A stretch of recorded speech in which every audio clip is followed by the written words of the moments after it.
Hello my friends, स्वागत है आप सभी का। आई होप कि आप सभी अच्छे होंगे। तो प्रीवियस सेशन में हमने यूनिट्स एंड मेज़रमेंट स्टार्ट किया था। ओके, अब आज के इस सेशन में हम लोग यूनिट्स एंड मेज़रमेंट को ही कंटिन्यू करेंगे। फर्स्ट सेशन में हमने यूनिट के बारे में देखा था, मैंने आपको यूनिट के बारे में बताया था। ओके, अब हम लोग यहाँ पर सबसे पहले स्टार्ट करेंगे कि उस स्टैंडर्ड यूनिट का क्या कैरेक्टरिस्टिक होना चाहिए। ओके, फिर हम लोग यहाँ पर टाइप्स ऑफ स्टैंडर्ड यूनिट के बारे में बात करेंगे।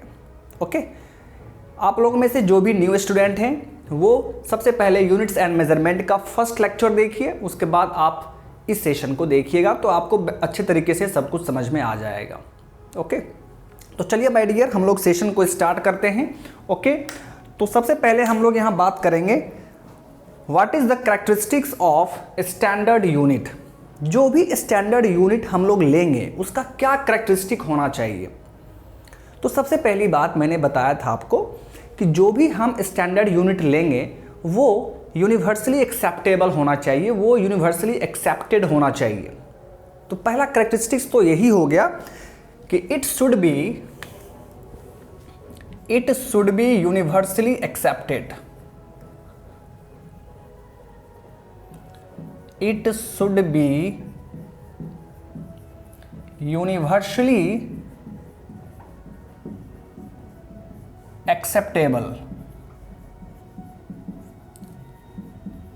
मतलब पूरे यूनिवर्स में इसे एक्सेप्टेड होना चाहिए, सभी कोई इसे एक्सेप्ट करना चाहिए। ठीक है, जैसे हम लोग लेंथ का यूनिट पढ़ते हैं मीटर, तो मीटर को सभी ने एक्सेप्ट किया है। ओके, उसी तरह सेकेंड कैरेक्टरिस्टिक्स की बात अगर करें तो ये एक सुटेबल साइज़ का होना चाहिए। जो भी आप स्टैंडर्ड यूनिट ले रहे हैं वो सुटेबल साइज़ का होना चाहिए। जैसे फॉर एग्जांपल मान लीजिए कि आप एक बहुत बड़े रॉड का लेंथ निकाल रहे हैं, लेंथ मेज़र कर रहे हैं, और यदि आपने वहाँ पर स्टैंडर्ड यूनिट mm ले लिया तो फिर वो सुटेबल वहाँ पर नहीं होगा।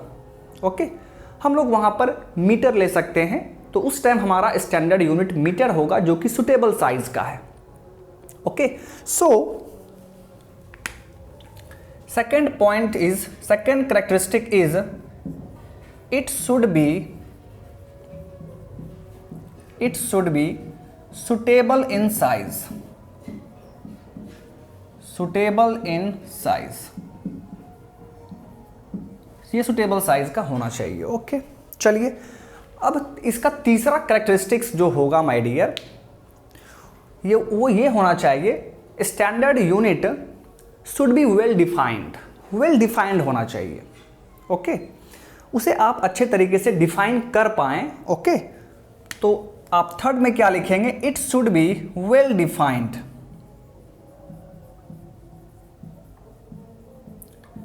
It should be well defined. Okay, and number fourth characteristic is, कल मैंने आपको प्रीवियस सेशन में मैंने आपको एग्जांपल लिया था, जैसे एक लाइन का लेंथ हमें मेज़र करना था, तो मैंने क्या बोला कि आप 1 मीटर का एक स्केल ले लीजिए या आप 1 मीटर का रॉड ले लीजिए और इससे आप इसका लेंथ मेज़र कीजिए। ओके, तो ये जो हम स्टैंडर्ड यूनिट वहाँ पर ले रहे हैं, ये स्टैंडर्ड यूनिट टाइम के साथ चेंज नहीं करना चाहिए। ओके, टाइम के साथ इसका मैग्नीट्यूड चेंज नहीं करना चाहिए। So standard unit should not change with time. ऐसा नहीं है कि कुछ टाइम पहले वो कुछ और था और फिर कुछ टाइम के बाद वो चेंज हो गया, ऐसा नहीं होना चाहिए। It should not change with time. Okay, तो हमारा नेक्स्ट कैरेक्टरिस्टिक क्या होगा, it should not change with time. Okay, चलिए, एंड नेक्स्ट कैरेक्टरिस्टिक्स जो हमारा होगा, जो भी फिजिकल कंडीशंस होते हैं या आप बोल सकते हैं एटमॉस्फेरिक कंडीशंस, उसका भी कोई इफेक्ट नहीं होना चाहिए हमारे स्टैंडर्ड यूनिट पर। जैसे एटमॉस्फेरिक कंडीशन बोलने का मतलब है कि एटमॉस्फेरिक प्रेशर या टेम्परेचर का कोई भी इफेक्ट नहीं होना चाहिए। Okay, that means atmospheric pressure या एटमॉस्फेरिक टेम्परेचर के साथ हमारा स्टैंडर्ड यूनिट चेंज नहीं होना चाहिए। बात समझ में आ रहा है? तो तब उसको हम बोलेंगे कि वो हमारा स्टैंडर्ड यूनिट है। That means it should not change with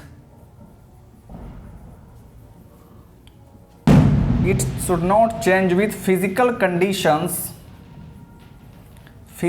conditions like pressure and temperature,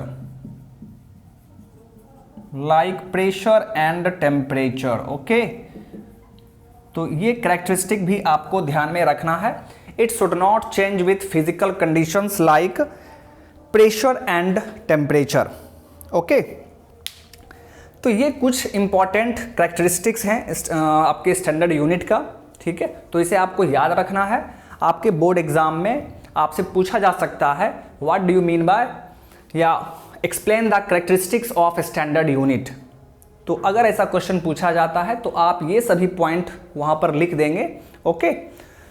तो चलिए माय डियर, आई होप कि आपको ये समझ में आ चुका है।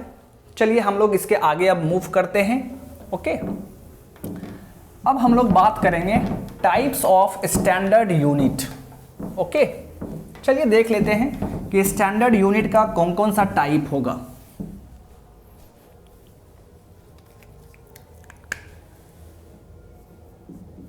Types of standard unit.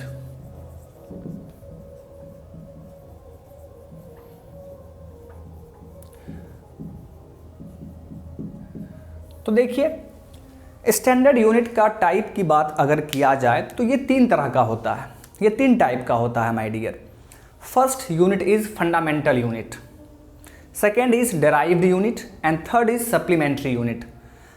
पिछले सेशन में मैंने आपको फिजिकल क्वांटिटी का टाइप बताया था, उसमें भी आपने देखा था फर्स्ट क्वांटिटी जो था वो फंडामेंटल फिजिकल क्वांटिटी, उसके बाद derived physical quantity and supplementary physical quantity. Same उसी तरीके से आपका अगर यूनिट का भी टाइप पूछा जाए तो ये भी तीन तरह का होगा, fundamental, derived and supplementary, okay. तो ये आपका तीन तरह का होगा। First is fundamental units, fundamental unit, इसे आप सिंपली बेसिक यूनिट्स भी बोल सकते हैं, basic units, okay. And second is derived units, derived units and third unit is supplementary unit, supplementary units. तो तीन तरह का आपका स्टैंडर्ड यूनिट होगा, ओके। तो चलिए अब हम लोग वन बाय वन करके सभी यूनिट्स के बारे में बात करते हैं, ठीक है। आइए आप लोग ध्यान देंगे, मैं सभी यूनिट्स के बारे में डेफिनेशन भी आपको लिखाऊंगा एंड फिर हम लोग उसके कुछ एग्जाम्पल भी देखेंगे, ओके। तो सबसे पहले हम लोग स्टार्ट करते हैं फंडामेंटल यूनिट। फंडामेंटल यूनिट या आप इसे सिंपली बेसिक यूनिट बोलेंगे, बेसिक यूनिट। तो यहां से भी देखिए आपको नाम से ही कुछ इमेजिन करना है, क्योंकि आप फिजिक्स पढ़ रहे हैं माय डियर, तो फिजिक्स में आपको नाम से ही बहुत कुछ का आइडिया हो जाएगा। तो यहां पर क्या लिखा हुआ है, फंडामेंटल और बेसिक। तो जिस तरह फंडामेंटल फिजिकल क्वांटिटी में आपने देखा था कि ऐसा फिजिकल क्वांटिटी जो किसी दूसरे फिजिकल क्वांटिटी से हमें नहीं मिलता हो और जिसे हम ब्रेक भी नहीं कर सकते हैं अदर फिजिकल क्वांटिटी में, तो उस फिजिकल क्वांटिटी को हम फंडामेंटल फिजिकल क्वांटिटी कहते हैं। उसी तरह माय डियर, उसी तरह सेम फंडामेंटल यूनिट्स उस टाइप का यूनिट है जो हमें किसी और स्टैंडर्ड यूनिट से नहीं मिलता है और जिसे हम लोग अदर फंडामेंटल यूनिट्स में ब्रेक भी नहीं कर सकते हैं, ओके। तो ये चीज़ आपको ध्यान में रखना है। तो सेम टाइप का डेफिनेशन यहाँ पर भी होगा। तो आइए पहले डेफिनेशन देख लेते हैं। Fundamental units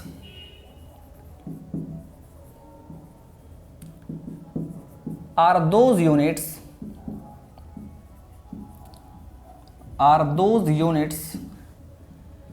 which cannot be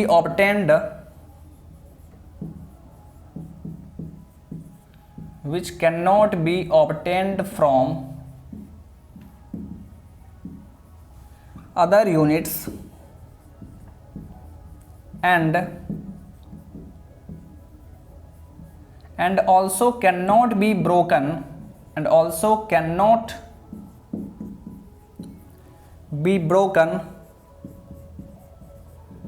into other fundamental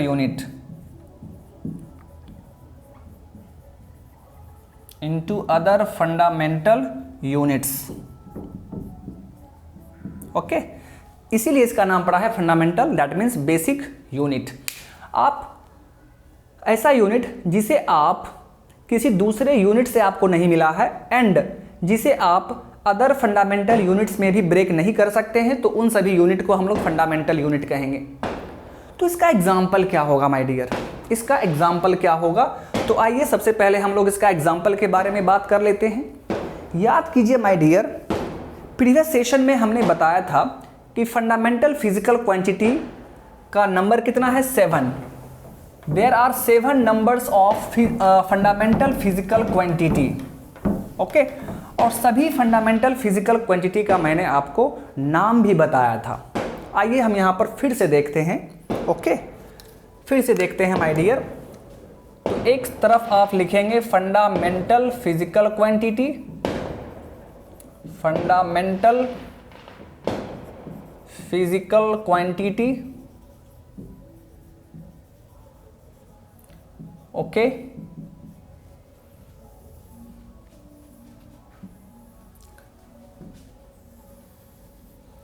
फिर आप यहां पर लिखेंगे fundamental units,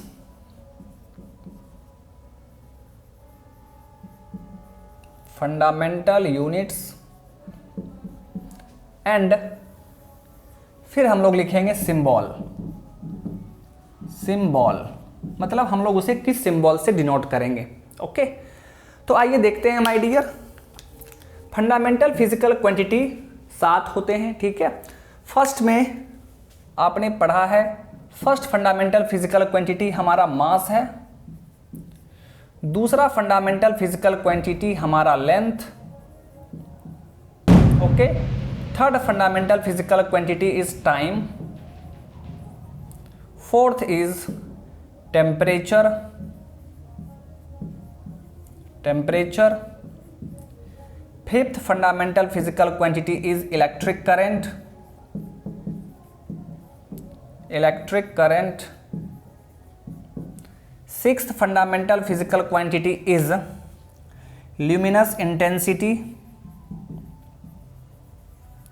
luminous intensity. And last fundamental physical quantity is amount of substance, amount of substance. Okay, तो ये टोटल 7 फंडामेंटल फिजिकल क्वांटिटी होते हैं, जो कि मैंने आपको प्रीवियस सेशन में भी बताया था। ओके, तो इस फंडामेंटल फिजिकल क्वांटिटी का कौन कौन सा यूनिट होगा, तो उसी यूनिट को हम लोग क्या बोलेंगे? Fundamental unit. क्योंकि ये फंडामेंटल फिजिकल क्वांटिटी हैं, तो इन्हीं के यूनिट्स को हम क्या कहेंगे? फंडामेंटल यूनिट्स कहेंगे। तो हमारे पास 7 फंडामेंटल यूनिट्स हैं, ठीक है। 7 फंडामेंटल यूनिट्स होते हैं। तो आप किस तरह यहाँ पर लिखेंगे? देखिए, मास को आप, मास का फंडामेंटल यूनिट क्या होगा माय डियर? आप जानते हैं, मास को आप क्या लिखेंगे? किलोग्राम। लेंथ को आप क्या लिखेंगे? मीटर। टाइम को आप क्या लिखेंगे? सेकेंड। टेम्परेचर, इसको हम लोग लिखते हैं केल्विन, यानी टेम्परेचर का यूनिट क्या होगा? केल्विन। ओके, इलेक्ट्रिक करंट को आप क्या लिखते हैं? एम्पियर। ल्यूमिनस इंटेंसिटी को माय डियर हम लोग लिखते हैं candela, candela. Okay, and amount of substance को हम लोग लिखते हैं मोल, मोल। ओके, तो देखिए माय डियर, यही 7 फंडामेंटल यूनिट्स होते हैं यही 7 फंडामेंटल यूनिट्स होते हैं, ठीक है। Kilogram, metre, second, kelvin, ampere, candela and mole. ये आपको याद रखना है कि ल्यूमिनस इंटेंसिटी का यूनिट कैंडेला होता है, अमाउंट ऑफ सब्सटेंस का यूनिट मोल होता है, इलेक्ट्रिक करंट का यूनिट एम्पियर, टेम्परेचर का केल्विन, और ये तो आपको याद ही होगा, ठीक है। तो ये चीज़ आप ध्यान में रखेंगे। अब यहाँ पर हम लोग देखेंगे कि इस फंडामेंटल यूनिट्स को हम लोग सिंबल में किस तरह डिनोट करेंगे। तो आइए देख लेते हैं माय डियर। किलोग्राम को आप केजी से डिनोट करेंगे, मीटर को सिंपली एम से, स्मॉल एम से डिनोट करेंगे, सेकेंड को एस से डिनोट करेंगे, केल्विन को कैपिटल के से, एम्पियर को कैपिटल ए से, कैंडेला को CD एंड मोल को आप MOL से डिनोट करेंगे, ठीक है। तो ये सभी सिंबल हैं जो आप फंडामेंटल यूनिट्स को किस तरह डिनोट करेंगे, किस सिंबल से डिनोट करेंगे, ये यहाँ पर लिखा हुआ है। एंड आई होप कि आपको ये चीज़ अच्छे तरीके से समझ में आ गया होगा, ठीक है। तो चलिए माय डियर, तो ये सभी आपके फंडामेंटल यूनिट्स थे एंड आई होप कि आपको समझ में भी आ गया होगा और इसे आपको याद करने की ज़रूरत है, आप इसे याद कर लेंगे, ठीक है। तो चलिए माय डियर, अब हम लोग सेकेंड यूनिट्स के बारे में बात करेंगे, जो कि क्या है, हमारा डेराइव्ड यूनिट्स। ओके, तो आइए देख लेते हैं कि डेराइव्ड यूनिट्स क्या होता है। ध्यान देंगे आप लोग। Our second unit is derived unit. Derived units, तो देखिए माय डियर, प्रीवियस सेशन में मैंने डेराइव्ड फिजिकल क्वांटिटी के बारे में बताया था। ऐसा फिजिकल क्वांटिटी जो हमें फंडामेंटल फिजिकल क्वांटिटी को कंबाइन करने के बाद मिलता है। मतलब डेराइव्ड फिजिकल क्वांटिटी में एक से ज़्यादा फंडामेंटल क्वांटिटीज़ होंगे। ओके, ठीक उसी तरह डेराइव्ड यूनिट्स क्या होगा माय डियर, जब हम एक से दो या दो से ज़्यादा फंडामेंटल यूनिट्स को जब हम कंबाइन करेंगे तो हमें डेराइव्ड यूनिट्स मिलेगा। ओके, सेम डेफिनेशन है माय डियर, जब हम लोग दो या दो से अधिक फंडामेंटल यूनिट्स को कंबाइन करेंगे तो हमें डेराइव्ड यूनिट मिलेगा। तो चलिए पहले डेफिनेशन देख लेते हैं, फिर हम लोग एग्जाम्पल भी देखेंगे। आइए my dear, so derived units are those units which are obtained by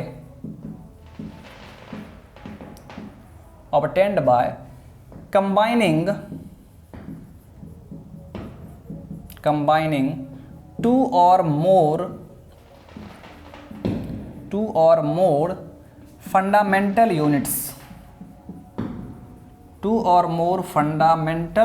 units. Okay, तो ये आपका डेराइव्ड यूनिट्स का डेफिनेशन है। आप डेफिनेशन को देखिए, derived units are those units which are obtained, जो हमें मिलता है किससे, तो जब हम लोग दो या दो से ज़्यादा फंडामेंटल यूनिट्स को कंबाइन करेंगे तो हमें जो यूनिट मिलेगा उसे डेराइव्ड यूनिट कहेंगे। ओके, तो चलिए माय डियर, अब हम लोग एग्जाम्पल देखते हैं, ठीक है। तो ध्यान देंगे आप लोग।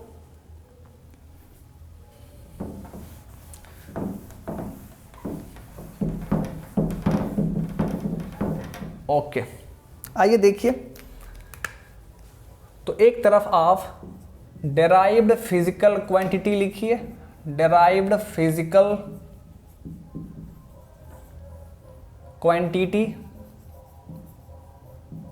ओके, फिर हम लोग यहां पर लिखेंगे डेराइव्ड यूनिट्स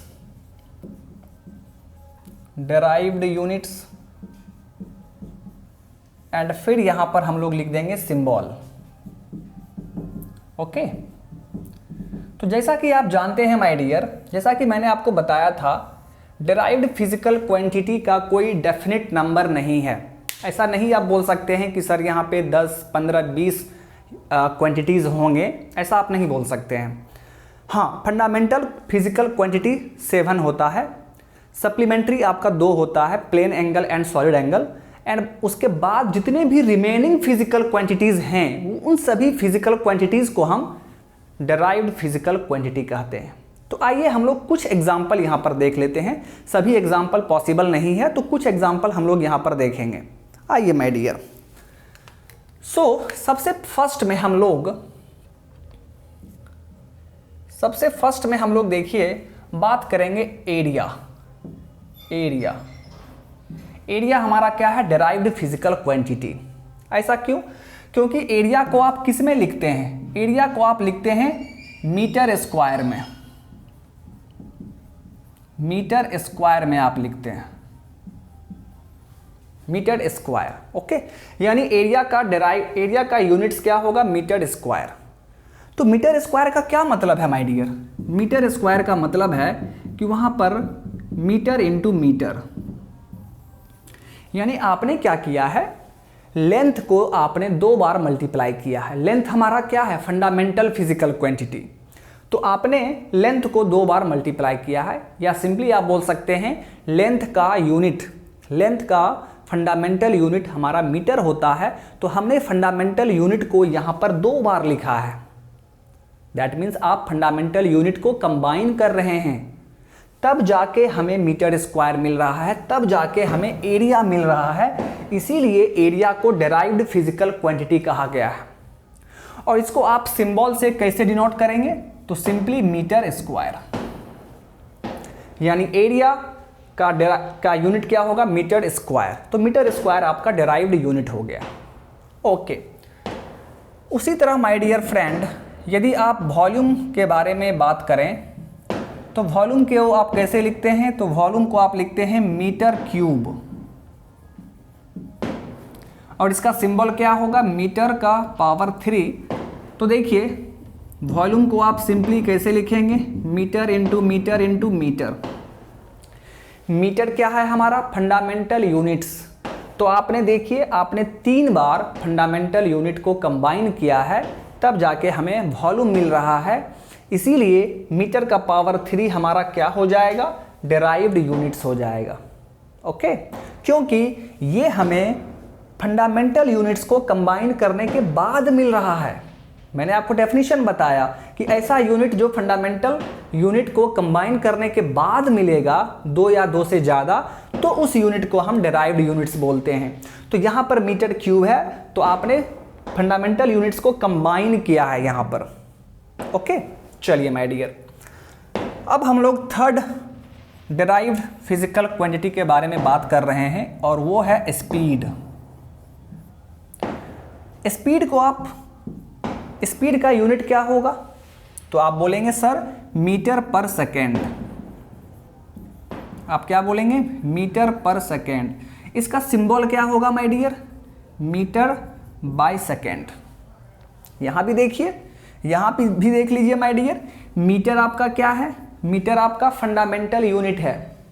सेकेंड आपका क्या है? Fundamental unit. तो यहां पर आपने 2 फंडामेंटल यूनिट लिया है, और इस 2 फंडामेंटल यूनिट को कंबाइन करने के बाद हमें मीटर पर सेकेंड मिल रहा है। दैट मीन्स मीटर पर सेकेंड हमारा डेराइव्ड यूनिट्स है, क्योंकि इसमें 2 या 2 से ज़्यादा फंडामेंटल यूनिट्स होंगे। यहां पर आप देख रहे हैं मीटर पर सेकेंड में 2 फंडामेंटल यूनिट है, तो ये क्या हो गया? Derived units. क्योंकि मीटर और सेकेंड को मिलाने के बाद, दोनों का यूज करने के बाद हमें ये मिल रहा है। So this is the derived unit. Okay, चलिए माय डियर, उसी तरह अगर एक्सेलरेशन के बारे में बात किया जाए, एक्सेलरेशन, तो एक्सेलरेशन को आप कैसे लिखते हैं? मीटर पर सेकेंड स्क्वायर।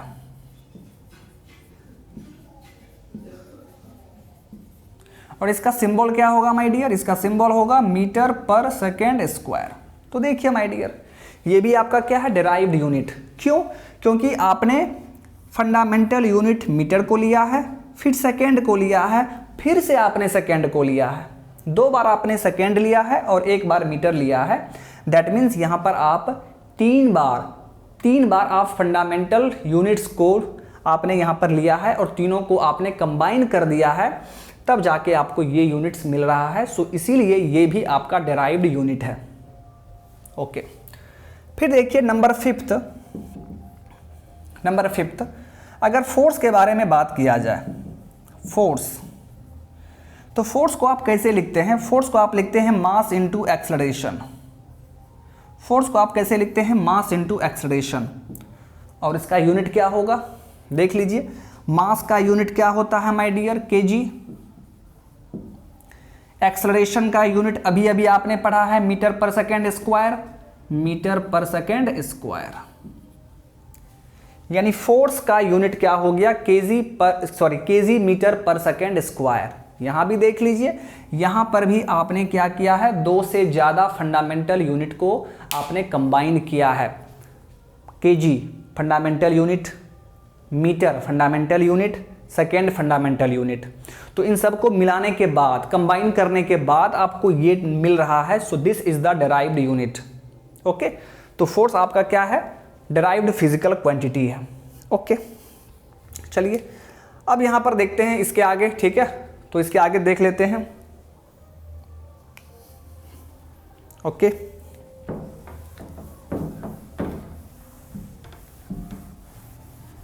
आइए कुछ और देखते हैं माय डियर।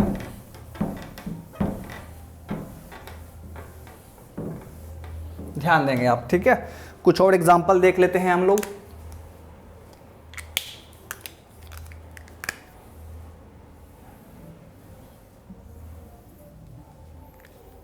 नेक्स्ट एग्जांपल हमारा होगा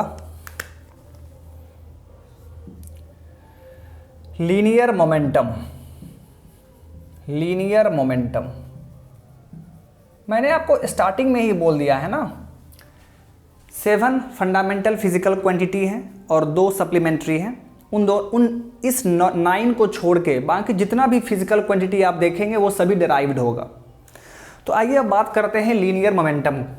लीनियर मोमेंटम को हम लोग m इंटू भी से डिनोट करते हैं। इसका फॉर्मूला क्या होता है? m इंटू भी, मास इंटू वेलोसिटी, ये फॉर्मूला होता है। और इसका यूनिट के फॉर्म में आप इसको कैसे लिखेंगे? देख लीजिए, मास को आप, ये मास है माय डियर, आप इसको मीटर मत मान लीजिएगा, क्योंकि मास इंटू वेलोसिटी होता है। तो मास का यूनिट आप जानते हैं केजी, वेलोसिटी का यूनिट क्या होता है? मीटर पर सेकेंड। तो देखिए लीनियर मोमेंटम का यूनिट क्या हो गया? लीनियर मोमेंटम का यूनिट हो गया केजी मीटर पर सेकेंड। तो यहां पर भी देखिए, केजी फंडामेंटल यूनिट है, मीटर फंडामेंटल यूनिट है, सेकेंड फंडामेंटल यूनिट है। तो आपने इस 3 फंडामेंटल यूनिट्स को कंबाइन किया है तो एक नया यूनिट मिल गया है, और इस नया यूनिट को हम क्या कहेंगे? डेराइव्ड यूनिट कहेंगे। ओके, चलिए बहुत ही अच्छी बात है। अब हम लोग वर्क के बारे में देखते हैं। वर्क इज इक्वल टू क्या होता है? वर्क इज इक्वल टू होता है force into displacement. Force into displacement, ये फॉर्मूला होता है। देखिए एक चीज याद रखिए हमेशा, किसी भी चीज का यदि आपसे यूनिट पूछा जाए, यूनिट, तो उस चीज का आपको फॉर्मूला पता होना चाहिए। अगर फॉर्मूला पता है ना तो आप फटाक से उसका यूनिट लिख सकते हैं। बात समझ में आ रहा है? ओके, अब यहां पर देखिए, work is equal to force into displacement होता है। फोर्स का यूनिट आप जानते हैं क्या होता है? केजी मीटर पर सेकेंड स्क्वायर, अभी आपने देखा था, इंटू डिस्प्लेसमेंट। डिस्प्लेसमेंट का यूनिट क्या होगा? मीटर। यानी आप इसको कैसे लिखेंगे? केजी मीटर स्क्वायर पर सेकेंड स्क्वायर। तो देखिए माय डियर, यहां पर भी केजी है, मीटर है, सेकेंड है, तो फंडामेंटल यूनिट्स कंबाइन हुआ है, तो ये भी डेराइव्ड है। ओके, चलिए बहुत ही अच्छी बात है माय डियर। अब हम लोग बात कर लेते हैं, एनर्जी।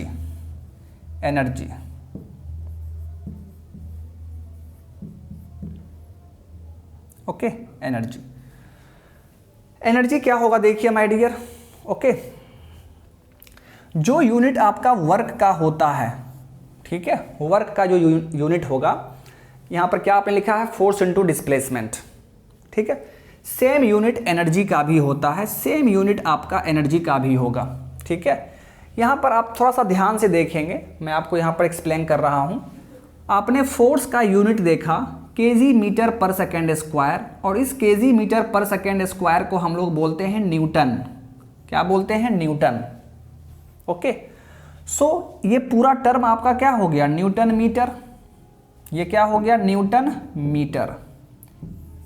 यानी आप ऐसे भी बोल सकते हैं कि सर वर्क का यूनिट न्यूटन मीटर होता है, या आप ये भी बोल सकते हैं, ठीक है। ये तो मैंने आपको बताया ताकि आपको समझ में आ जाए कि ये डिराइव्ड क्यों है। तो वर्क का यूनिट न्यूटन मीटर होता है, और इस न्यूटन मीटर को हम लोग कंबाइंड रूप से न्यूटन मीटर को हम लोग जूल बोलते हैं। This is joule. ओके, तो देख लीजिए माय डियर, अब यहां पर एनर्जी है, एनर्जी को भी हम लोग किस में मेजर करते हैं? जूल में मेजर करते हैं, ठीक है। तो एनर्जी का भी यूनिट क्या होगा माय डियर? न्यूटन मीटर बोलिए, या आप सिंपली ये बोल सकते हैं केजी मीटर स्क्वायर पर second square. KG metre square पर सेकेंड स्क्वायर आप सिंपली इसको बोल सकते हैं, ठीक है। ओके, चलिए अब यहां पर देखिए, नेक्स्ट आपका है, आपने सुना होगा टॉर्क। आपने सुना होगा टॉर्क। तो टॉर्क क्या होता है my dear? Force into radius. Force into radius इसका फॉर्मूला है ये, ओके, टॉर्क का। तो इसका यूनिट क्या होगा माय डियर? देख लीजिए, फोर्स को आप क्या लिखेंगे? केजी मीटर पर सेकेंड स्क्वायर। रेडियस इसका यूनिट क्या होगा? Metre, that means kg metre square पर second square. KG metre square पर सेकेंड स्क्वायर, ओके। तो देखिए टॉर्क, फोर्स इनटू आर, यहां पर वर्क था, तो वर्क का जो यूनिट है वही यूनिट आपका टॉर्क का भी हुआ है। बात समझ में आ रहा है? वही यूनिट टॉर्क का भी हुआ है। तो मैं ये नहीं कह रहा हूं कि आप सभी का यूनिट याद रखिए, ठीक है। आप सभी का यूनिट याद मत रखिए, कुछ कुछ का यूनिट आप याद रखिए। बाकी जो भी यूनिट्स पूछे जाएंगे, बाकी जिस फिजिकल क्वांटिटी का यूनिट पूछा जाएगा, तो बस आपको उसका फॉर्मूला याद होना चाहिए। जैसे ही फॉर्मूला आपको याद रहेगा तो आप तुरंत ही उसका यूनिट लिख सकते हैं, ठीक है। तो माय डियर फ्रेंड, ये सभी आपका था derived units, and I hope कि आपको ये सब अच्छे तरीके से समझ में आ गया होगा। तो चलिए माय डियर, देखिए हम लोग कुछ क्वेश्चन भी करेंगे लास्ट में। जब आपका units and measurement chapter complete हो जाएगा, ओके, तो हम लोग लास्ट में क्वेश्चन भी करेंगे। हम लोग लास्ट में कुछ क्वेश्चन भी करेंगे, तो वहाँ पर आप देखेंगे कि यूनिट्स के क्वेश्चन को हम लोग किस तरह सॉल्व करेंगे। मैं आपको सारा तरीका बताऊंगा, ठीक है। चलिए, अब हमारा जो यूनिट है वो है सप्लीमेंट्री यूनिट्स। Supplementary unit. तो देखिए, सप्लीमेंट्री फिजिकल क्वांटिटी आप जानते हैं दो ही होता है, तो उन दोनों का जो यूनिट होगा उसे हम सप्लीमेंट्री यूनिट बोलेंगे। बात समझ में आ रहा? तो दो ही आपका सप्लीमेंट्री यूनिट होगा। दो सप्लीमेंट्री क्वांटिटी होता है, इसीलिए हमें दो सप्लीमेंट्री यूनिट भी होगा, ठीक है। तो यहां पर आप क्या लिखेंगे? एक तरफ लिखिए सप्लीमेंट्री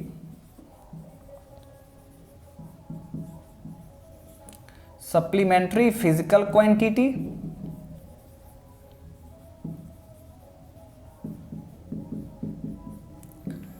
और एक तरफ लिखिए सप्लीमेंट्री यूनिट्स।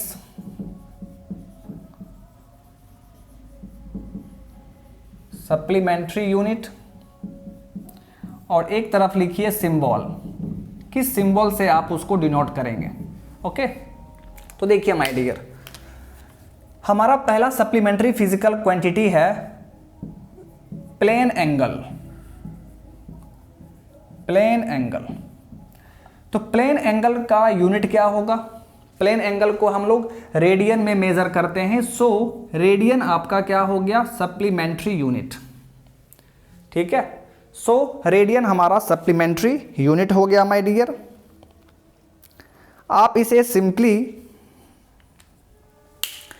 क्या लिखेंगे,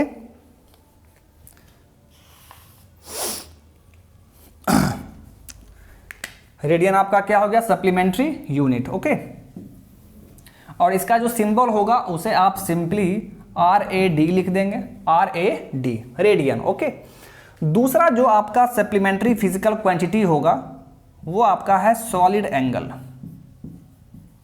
सॉलिड एंगल। और सॉलिड एंगल को हम लोग किस में मेजर करते हैं, तो सॉलिड एंगल को हम लोग स्टेरेडियन में मेजर करते हैं। ध्यान से देखेंगे, स्टेरेडियन, और इसका जो सिंबल होगा वो होगा SR, SR। ओके, तो देखिए माय डियर, दो ही आपका सप्लीमेंट्री यूनिट होगा, एक रेडियन और एक स्टेरेडियन। रेडियन को आप RAD करके लिख देंगे एंड स्टेरेडियन को सिंपली आप SR से डिनोट करेंगे। तो ये आपको याद होना चाहिए कि हमारे पास कौन कौन सा सप्लीमेंट्री यूनिट होता है। तो हमारे पास सिर्फ दो ही सप्लीमेंट्री यूनिट है, रेडियन एंड स्टेरेडियन। ओके, ये चीज़ आप ध्यान में रखेंगे। अब चलिए, अब यहाँ पर हम लोग देखते हैं, बात कर लेते हैं कि रेडियन एंड स्टेरेडियन होता क्या है। ओके, रेडियन एंड स्टेरेडियन से आप क्या समझ रहे हैं, उसका डेफिनेशन क्या होगा, आइए हम लोग देख लेते हैं।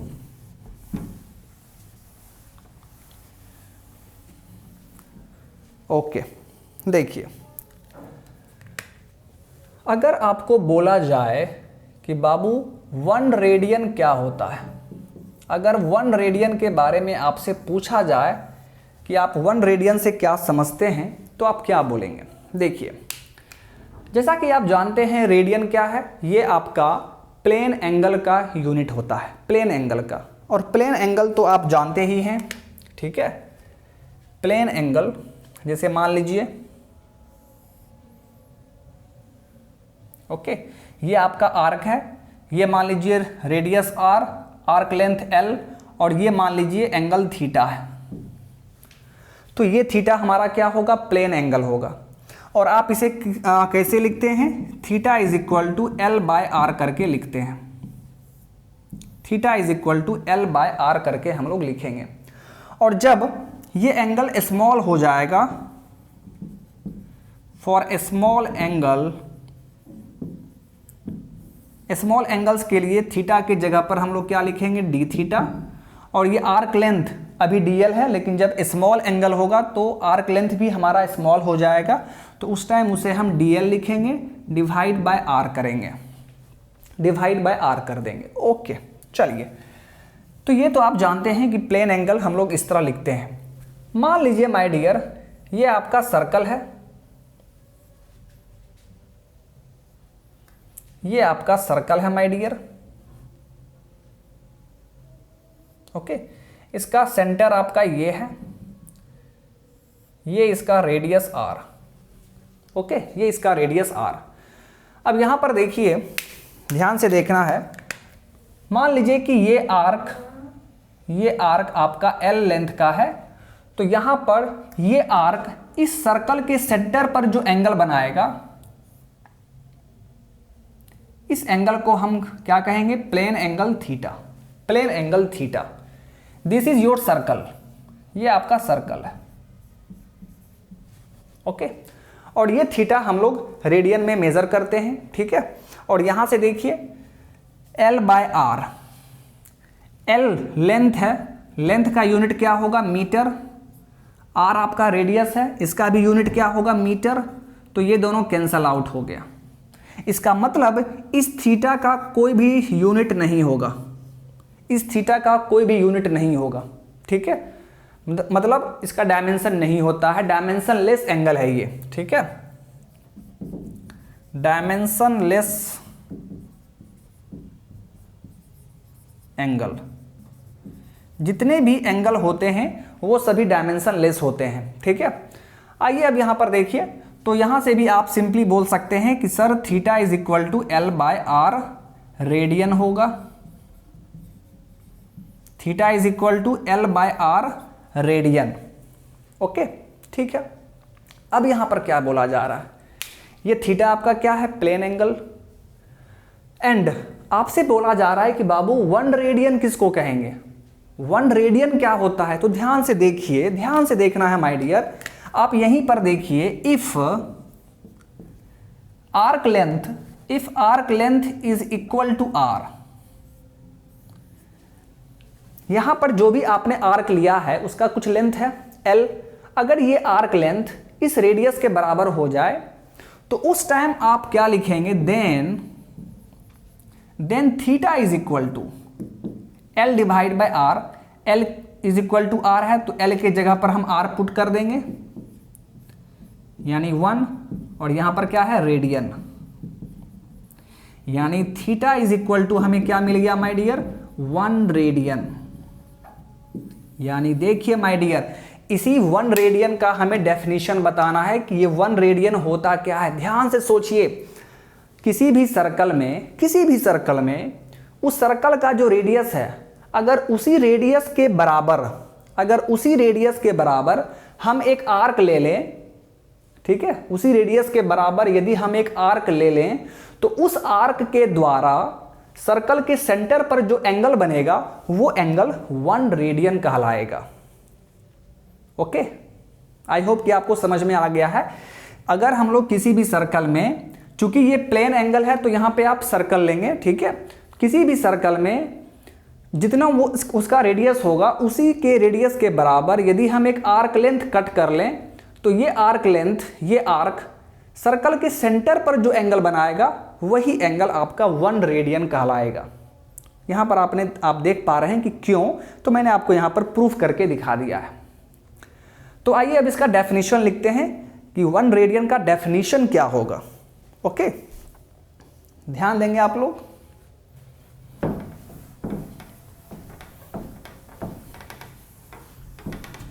ओके, देख लीजिए, 1 radian is the angle subtended by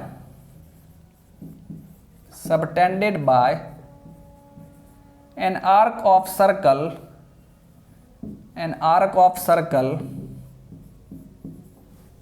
1 radian is the angle subtended at the center of circle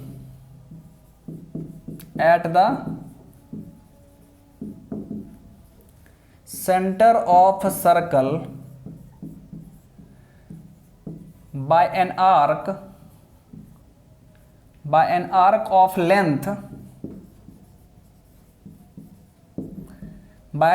length equal to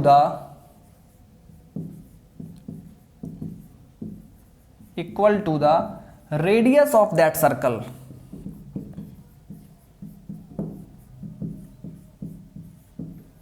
okay, I hope कि आपको डेफिनेशन समझ में आ गया है। एक बार देखिए, 1 radian is the angle subtended at the centre of circle. 1 radian ऐसा angle है जो सर्कल के सेंटर पर बनाया गया है, किसके द्वारा, बाय एन आर्क, एक आर्क के द्वारा, और उस आर्क का लेंथ सर्कल के रेडियस के बराबर होना चाहिए। सर्कल के रेडियस के बराबर, अगर ये दोनों बराबर हो गया है तो ये एंगल आपका 1 रेडियन होगा। तो यहां पर आइए मैं आपको दूसरा फिगर ड्रॉ करके दिखा रहा हूं। मान लीजिए कि ये आपके पास सर्कल है, इसका सेंटर ये है, ओके, और यहां पर रेडियस ये आर है, और आपने इसी आर्क के बराबर यहां पर आपने एक आर्क लिया है, ये भी आर हो गया, L is equal to R. तो उस टाइम इस आर्क के द्वारा इसके सेंटर पर जो एंगल बनेगा, दिस एंगल इज 1 रेडियन,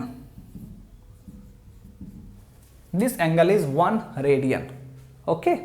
चलिए माय डियर, आई होप कि आपको समझ में आ गया होगा। चलिए अब यहां पर एक और इंपॉर्टेंट चीज है, वो मैं आपको बता दे रहा हूं। देखिए, we know that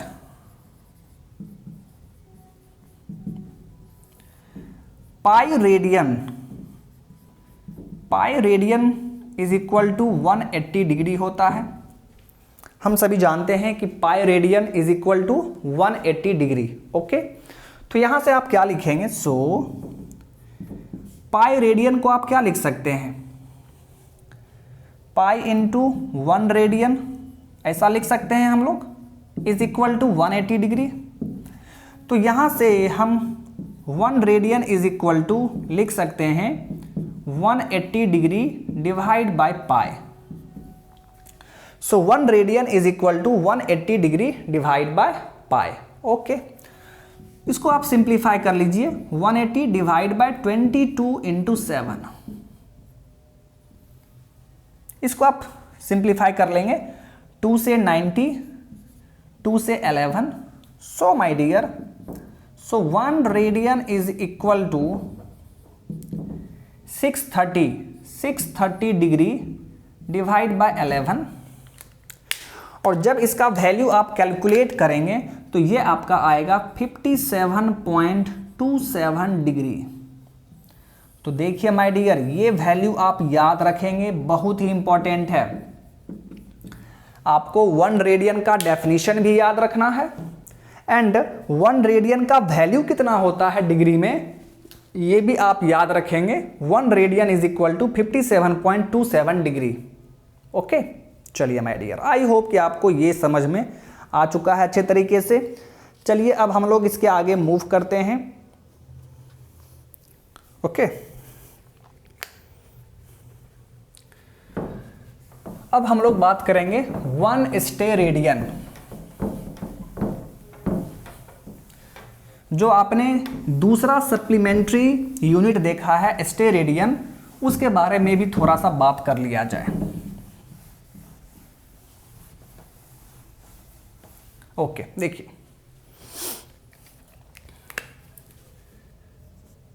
1 stay radian, इसका डेफिनेशन क्या होगा? 1 स्टे रेडियन हम किसे कहेंगे? तो प्रीवियस सेशन में हमने सॉलिड एंगल का कॉन्सेप्ट आपको बताया था, ठीक है। आइए थोड़ा सा और देख लेते हैं। यहाँ पर माय डियर फ्रेंड, मान लीजिए कि एक स्फेयर है, this is your sphere. Plane angle के केस में हमने सर्कल लिया था और यहाँ पर सॉलिड एंगल के केस में हम लोग क्या लेंगे? हम लोग यहाँ पर स्फेयर लेंगे। दिस इज योर स्फेयर, ठीक है। ओके, तो यहाँ पर मैंने बताया था आपको कि कोई भी एरिया, आप यहाँ पर कोई भी एरिया कट कर लीजिए, कोई भी एरिया कट कर लीजिए। तो ये वाला जो एरिया आप कट कर रहे हैं, ये एरिया इस स्फेयर के सेंटर पर जो एंगल बनाएगा, इस स्फेयर के सेंटर पर जो एंगल बनाएगा माय डियर, इसी एंगल को हम लोग बोलते हैं स्टे रेडियन और उसे डिनोट करते हैं ओमेगा से। This omega is solid angle. Okay, solid angle को हम लोग ओमेगा से डिनोट करते हैं। ओके, तो ये आपका क्या हो गया? एरिया। ओके, इस स्फेयर का रेडियस r है, इस स्फेयर का रेडियस r है। ओके, बहुत ही अच्छी बात है। अब याद कीजिए, कुछ देर पहले ही मैंने आपको प्लेन एंगल का कॉन्सेप्ट बताया था। प्लेन एंगल का कॉन्सेप्ट बताया, ये सर्कल है। जैसे ही सर्कल आपने देखा, आप समझ जाएंगे कि यहाँ पर प्लेन एंगल होगा, दैट मीन्स थीटा, ये आपका L, ये आपका R। तो यहाँ पर आपने क्या लिखा था? Theta is equal to L/R। इस दोनों का सेम यूनिट है, तभी तो दोनों कैंसल आउट हो गया और आपने बोला कि थीटा का कोई भी डायमेंशन नहीं होगा। मतलब ये है कि आप जो एंगल लिख रहे हैं रेशियो के फॉर्म में, तो उन दोनों टर्म्स का यूनिट सेम होना चाहिए। यही आप देख रहे हैं, ठीक है।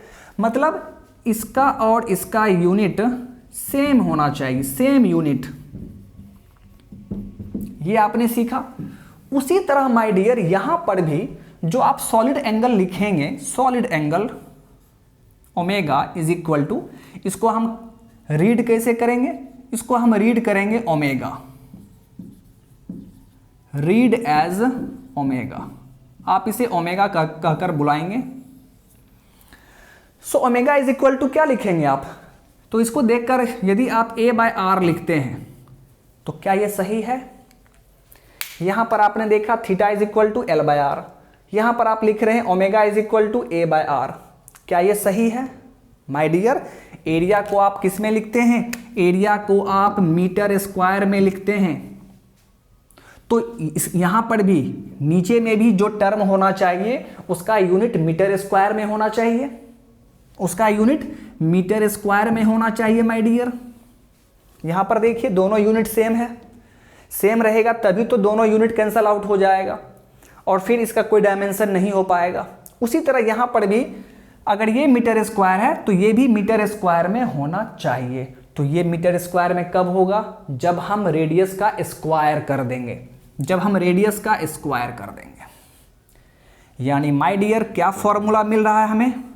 Omega is equal to A divide by R square. Omega is equal to A divide by R square. This is your solid angle.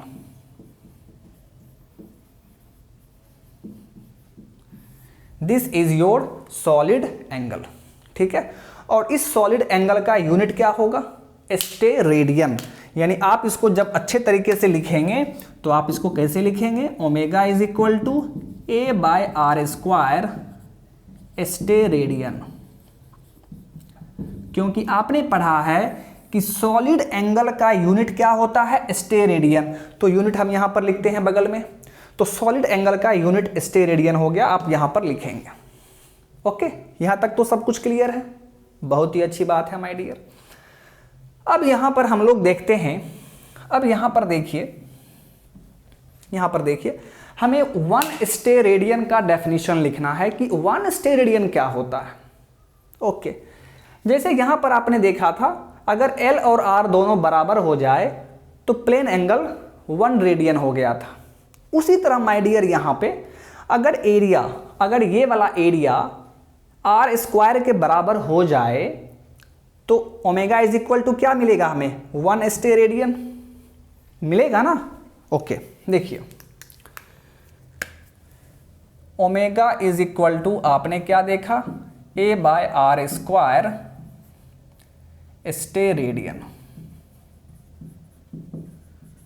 So if area becomes equal to the r square, यानी जो area आप cut कर रहे हैं उस area का जो magnitude है वो मैग्नीट्यूड इस स्फीयर के रेडियस के स्क्वायर के यदि बराबर हो जाए तो क्या होगा? Then omega becomes A divide by R square. तो ए की जगह पर आप क्या पुट करेंगे? R square by R square steradian. यानी omega is equal to 1 steradian. तो सॉलिड एंगल 1 स्टेरेडियन कब होगा?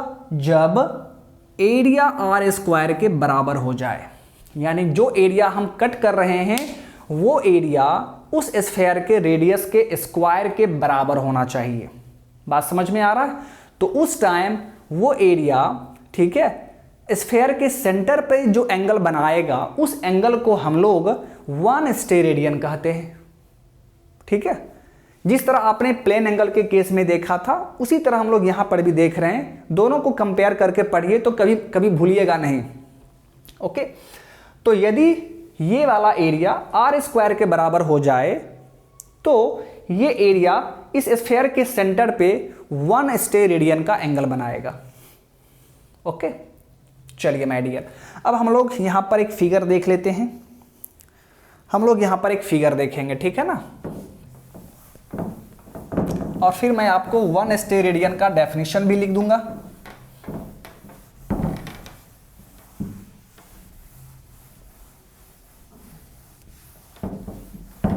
ओके, चलिए देखिए। तो मैंने यहां पर क्या बोला? मैंने यहां पर बोला माय डियर, मैंने यहां पर बोला कि ये आपका स्फीयर है। स्फीयर में आपने क्या किया है? स्फीयर में आपने इस एरिया को आपने कट किया, ये वाला एरिया को आपने कट किया। Suppose this is area A और ये रेडियस स्फेयर का आर है, तो उस टाइम सॉलिड एंगल ओमेगा होगा। अब इसको थोड़ा अच्छे से फिगर यहां पर ड्रॉ करते हैं माय डियर, अच्छे से फिगर ड्रॉ करते हैं। तो देखिए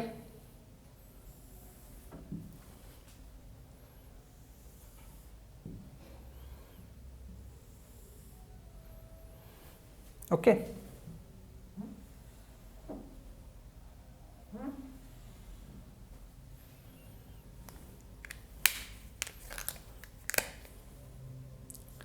थोड़ा सा अच्छे से यहां पर एक फिगर ड्रॉ किया जाए।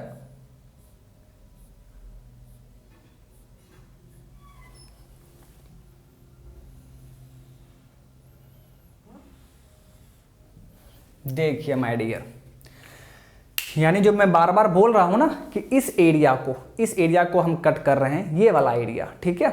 तो इस एरिया को जब आप अच्छे से देखेंगे, ठीक है, तो आपको ये वाला दिखेगा, यानी यही है आपका area A. This is your area A, ठीक है, यही है आपका एरिया ए। और यदि ये स्मॉल एरिया है तो आप इसके जगह पर यहां पे क्या लिखेंगे, अगर ये इफ स्मॉल है तो आप यहां पर क्या लिखेंगे, डी ए लिखेंगे। तो आप यहां पर डी ए लिख देंगे, ओके। और फिर यहां पर रेडियस क्या है, आर है, रेडियस आर है। तो ये वाला एरिया जो आप देख रहे हैं, दैट मीन्स ये वाला जो आप एरिया देख रहे हैं माय डियर, यही एरिया तो आप कट कर रहे हैं, यही वाला एरिया आप यहां से कट कर रहे हैं, यही एरिया है, ठीक है। तो ये एरिया स्फेयर के सेंटर पे जो एंगल बनाएगा, ओके, स्फेयर के सेंटर पर जो एंगल बनाएगा माय डियर, ये एंगल, तो इसी एंगल को हम लोग क्या बोलते हैं, ओमेगा। इसी एंगल को हम लोग क्या बोलते हैं, ओमेगा, ठीक है। तो यहां से आप simply omega is equal to क्या लिखेंगे, this area divide by R square, steradian, S R का मतलब क्या है, स्टेरेडियन, ओके। अगर स्मॉल एंगल है, for small angle, for small solid angle, अगर सॉलिड एंगल आपका कम है, ये एंगल कम हो रहा है, तो आप क्या लिखेंगे, D omega is equal to, तो एरिया भी क्या हो जाएगा, D A divide by R square steradian, इस तरह आप लिखेंगे। बात समझ में आ गया। चलिए अब हम लोग 1 स्टेरेडियन के बारे में बात करने जा रहे हैं। तो 1 स्टेरेडियन कब होगा, तो आप जानते हैं कि अगर if area becomes equal to R square, then omega will become 1 steradian, omega will become 1 steradian. आपने देखा, यहां से भी आप देख रहे हैं, एरिया जब इसके बराबर होगा तो दोनों कैंसल आउट होगा और ओमेगा 1 स्टेरेडियन हो जाएगा। तो आइए यहां पर दूसरा फिगर देख लिया जाए माय डियर। अब इसी फिगर को मैं यहां फिर से बना रहा हूं, ठीक है। देखिए थोड़ा छोटा फिगर बनाएंगे इस बार, ओके। देखिए ठीक है, चलिए फिर देखिए,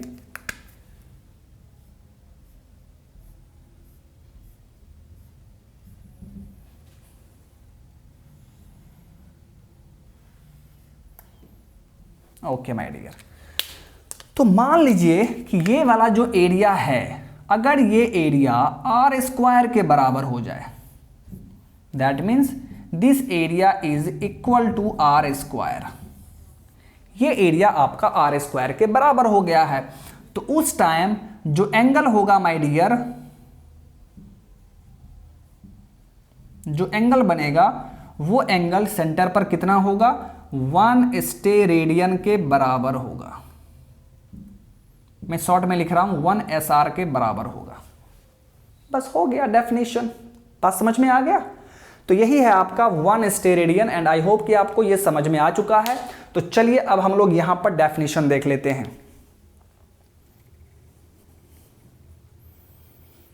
okay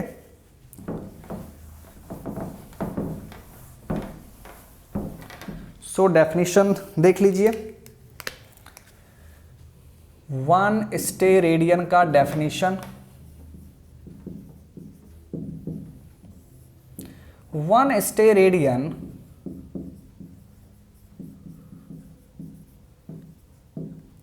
is the solid angle subtended at the center of sphere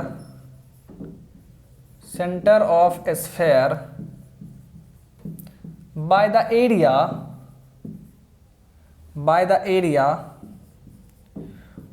which is equal to the square of radius of that sphere, square of radius of that sphere। ठीक है, तो ये हो गया आपका वन स्टेरेडियन। ओके, सो आई hope कि आपको ये चीज़ अच्छे तरीके से समझ में आ चुका है माय डियर। ओके, तो देखिए आज के इस सेशन में हमने क्या किया, हमने आपका कैरेक्टरिस्टिक्स ऑफ स्टैंडर्ड यूनिट देखा, फिर हमने टाइप्स ऑफ स्टैंडर्ड यूनिट के बारे में बात किया, फिर हमने क्या किया लास्ट में plane angle and solid angle में हमने one radian and one steradian के बारे में बात किया। ओके, और अगर आपको स्टेरेडियन में या सॉलिड एंगल में कंफ्यूजन हो रहा है कि सॉलिड एंगल में सर आपने स्फेयर क्यों लिया, तो माय डियर नाम से ही लग रहा है सॉलिड एंगल, दैट मीन्स एक सॉलिड बॉडी होगा। जैसे वाटरमेलन में आप वाटरमेलन को जो आप कट करते हैं, ठीक है, किसी भी शॉप में जाते हैं या आप घर में वाटरमेलन लाते हैं, तो वाटरमेलन में आप क्या करते हैं, इस तरह कट करते हैं जी, इस तरह कट करके ये वाला पोर्शन निकालते हैं उससे। ठीक है, तो वही पोर्शन जो आप निकाल रहे हैं, वही पोर्शन, वही वाला एरिया जो है सेंटर पे जो एंगल बनाएगा, उसी एंगल को हम कहते हैं सॉलिड एंगल। ओके, तो चलिए माय डियर आज के इस सेशन को हम लोग यहीं पर स्टॉप करते हैं, इसके आगे हम लोग फिर नेक्स्ट सेशन में देखेंगे। ओके, आई होप कि आपको ये सेशन अच्छे तरीके से समझ में आ गया होगा। तो यदि आपको सेशन अच्छे तरीके से समझ में आ रहा है तो प्लीज़ आप अपने फ्रेंड्स में इसे शेयर कर देंगे। ओके, तो चलिए my dear, thank you, bye bye.